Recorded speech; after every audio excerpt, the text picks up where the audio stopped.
my number one thing that I don't know is being talked about nearly enough in the world of college football is the discussion around Texas.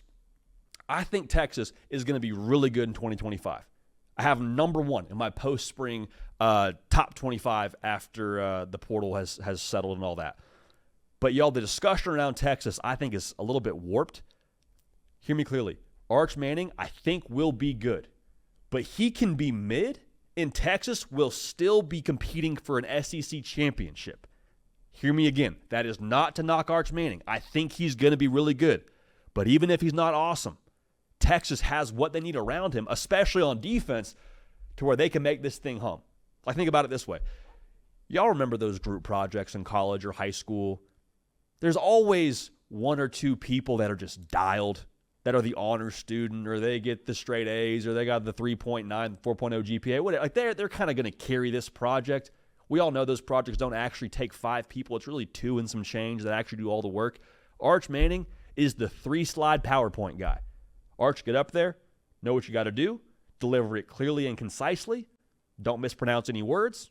Let's make sure we make good eye contact, good presentation skills. We don't need you to give the preface for 15 minutes. We don't need you to walk us through the entire concept of this whole thing. Get up there, do your 3 slides, make sure you do it well. But like, if you do that, we're going to be okay. And the reason why I feel that way, last year, Quinn Ewers, God bless him, was out there playing for, the majority of the season with half an oblique. It sounds like after the Michigan game, or pretty soon after the Michigan game, he's out there playing with just, a paper mache of an oblique out there. And I guess that sucks, but it's hard for me to look back at last year from September through November and point to a spot where I say, man, Quinn Ewers did that. I don't know if Arch can do that. Man, Quinn Ewers, the throws he made there, the presence he had there, I don't think Arch can do that.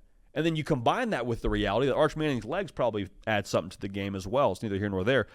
Credit Steve Sarkisian for being able to not just have a roster that's built right now to have trenches and skill players. Like, he's anticipated this for a while. Texas moving into the SEC, it wasn't this acclimation process. They were ready from day one.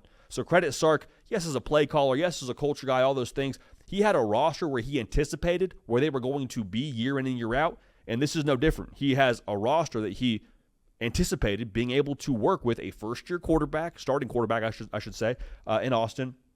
And that is tier 1 in SEC outside of what Arch Manning is. Now, I want to make sure I put this out there too. The narrative around Arch Manning, because of his last name, because of the brand that is Texas football, will be all over the place.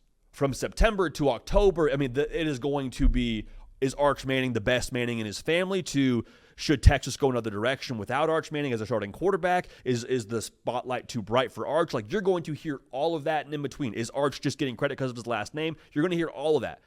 Understand now, a lot of the narrative with Arch Manning will be tied to how Steve Sarkisian decides to call the offense. Because I would not be surprised even a little bit if we trot out there for week 1 if we're Texas, and this game plan is semi-conservative. Hey, we're going to try and hold the ball. We're going to try and run the ball. We're going to test this front 7 of Ohio State. We're going to try to take a lot off Arch's plate. Arch could finish the game with a very Matt Barkley-ish stat line that he had when he was at USC as a true freshman. When he went to Ohio State in 2009, it was like 190-something yards. It was less than 200 yards from Matt Barkley in that game against Ohio State. An Ohio State team now that went on to win the Rose Bowl that year. But that game, USC was good enough around Matt Barkley to where they didn't need Matt Barkley to go out there and throw for 300 yards. Same thing with Arch Manning against Ohio State. But if Arch Manning goes out there against Ohio State and has a stat line like that, where let's call it 1 touchdown, 1 pick, $195, everyone's going to jump on it and say, was Arch overrated? Are we sure Arch Manning's the guy? Are we sure this, that, was he overhyped? Just relax. Because understand now, what he is in September will be very different than what he is in November. All right? So what I just said, Quinn Ewers, how he was last year, Arch is good enough with this roster to be able to put Texas back in Atlanta here in 2025. Now, the thing for Texas is they're not just after an SEC championship in 2025. It'd be nice. It's on the goal list, I'm sure, but like they're after a national championship in 2025. So how do you get there? To me, that would require some monthly strides here from Arch Manning. Like in September, I need them just to find a way against Ohio State, be preferable for me. Just find a way. I don't care how it looks. Could be ugly. Just put lipstick on a pig and find a way to get it done. In October, I need us to start to maybe open it up a little bit. Start to ask the question, hey, can we count on you? Can we go to the swamp and on 3rd and 7 say, Arch, go get us this first down, however that looks? Same thing with the game against Oklahoma the following weekend, Red River, Cotton Bowl. Hey, Arch, can we count on you? That's kind of the next step in October. By November, I need us to touch top speed. I mean, I don't need us to be at top speed. I need us to touch top speed a few times. Like sprinters, you ever go watch those prelims during the Olympics or whatever? Like they're not going full speed until like the final heat. But in November, I need us to be able to touch it for a few meters if we're Arch Manning. Now, December, we got to be final boss mode.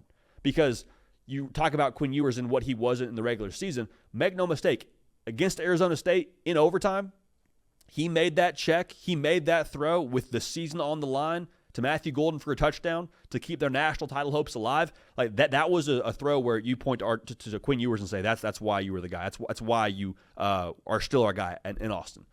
Does Arch have that kind of juice by December? Because by December, you're no longer a first-year starting quarterback. You've already played a full regular season. At that point, like you need to be, again, what I just said, the final boss of it all. So to win the national championship, yeah, Arch has got to make those strides and be that guy by December. But hear me clearly, Arch can be kind of mid, and the media will be just talking out of the left side of their ear, but they could still win an SEC title with him being pretty average because of how good they have recruited and how they've built this roster. So credit Sark and the way they've done it so far to this point in Austin in his time.